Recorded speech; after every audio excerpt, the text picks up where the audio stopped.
नमस्कार जय जगन्नाथ कौन आप जानते मईसालंडा ग्राम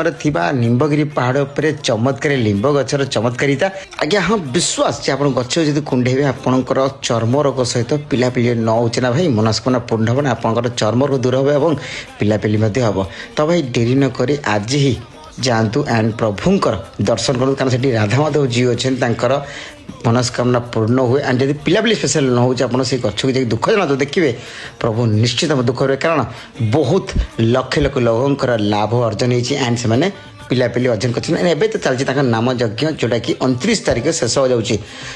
तो आज्ञा डेरी कहीं आप किसी भी चर्म रोग कि पिलापिली असुविधा थी आज आसी प्रभु को दर्शन कर देखो निश्चित शुभ लाभ हम बहुत दूर भक्त आसी ये लाभवान होती आपण मानकर जदि किसी भी मनस्कामना अच्छी कि किसी प्रोब्लेम अच्छी आसी प्रभु को जनातु लोकेशन हूँ शंकरपुर माँ डमडणी माँ जी रास्तार हनुमान मंदिर पड़ो ठीक डाण पटे लिखाई महिषा लंडा ग्राम को रास्ता तो आसतु आज्ञा प्रभुंकर दर्शन कर लाभवान हूँ जय जगन्नाथ।